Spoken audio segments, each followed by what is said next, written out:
Good afternoon, members of the media. In a few moments, I will invite Chief Inspector Dave Greenwich to provide you with an update in relation to the investigation of a man who was shot in the Cove Valley area of St. David's.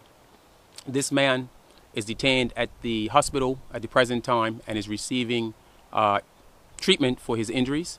The injuries do not appear to be life-threatening.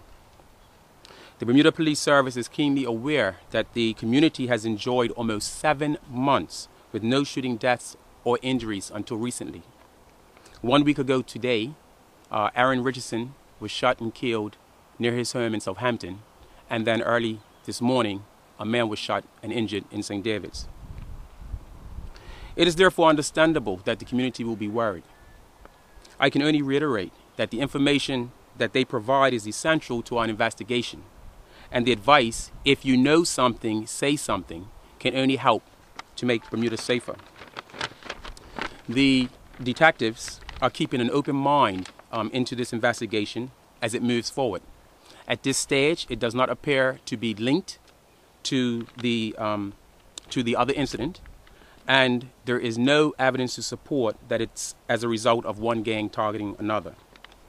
To the St. David's community, over the next few days, you will see an influx of uniformed officers. Don't be alarmed.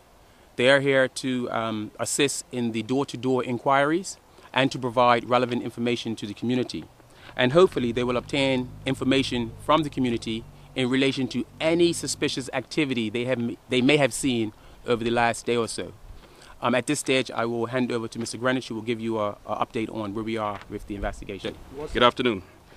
As a follow-up to Acting Assistant Commissioners Howard's information, I'll now give you a brief update on the investigation at this point. Around 2:45 a.m. this morning, Wednesday the 30th of April, police officers responded to report of gunshots in the Cove Valley, St. David, St. George's area. Officers were directed to a 20-year-old male who was suffering from suspected gunshot injuries to his lower extremities. First aid was administered, and the male was later transported to the King Edward Memorial Hospital, where he's currently receiving treatment. Those injuries are not life-threatening.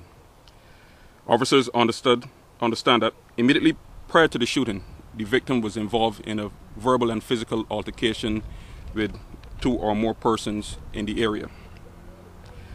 Forensic scene examiners and detectives, they've just finished their examination and search of the area surrounding the crime scene, and I've gathered some evidence from that scene which we will process at a later date.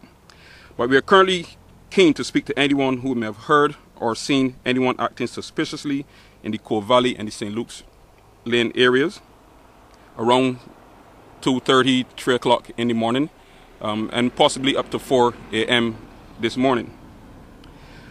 We are looking for anyone that has seen any vehicles, and more specifically, a dark-colored four-door sedan motor car. This vehicle was allegedly to be in the area around that time, and significantly, the vehicle did not have any license plates attached either to the front or the back. So that's very, very significant to this investigation. So we're appealing to any persons who witnessed the incident or can provide any information to contact detectives from the Serious Crime Department, and the senior investigation officer for this particular incident is Detective Inspector Michael Redfern. And these officers can be contacted at 247-1739 or 247-1340, or the confidential and independent Crime Stoppers hotline at 800-8477. Thanks. To either of you gentlemen, we understand that police may have already recovered bullets and someone may be already be in custody. Can you care to comment on that? Well, in terms of the forensic evidence gathered at the scene, we will not comment on that. However, I can confirm that we have 2 people in custody. They were arrested on suspicion of varying offenses that I would not disclose at the time.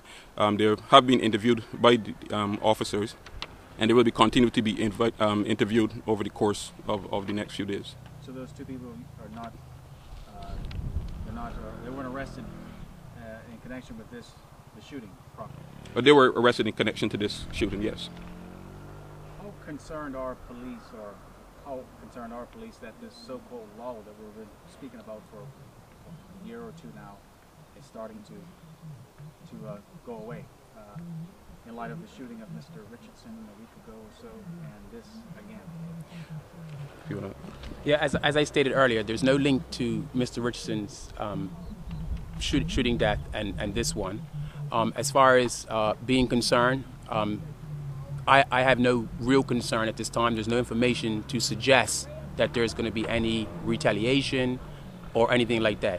What I will say, though, is, I mean, we were all tired a long time ago with all the shootings and injuries that took place. I know I was tired, and I know the community is tired. So much so that the community has actually assisted us in providing a lot of information, not just for shootings and shooting injuries, but a lot of other crimes. And I will just keep encouraging the community to keep providing the information for anything that's suspicious, whether it's in relation to gun, whether it's relation to bullets, whether it's relation to burglaries. Just keep providing it.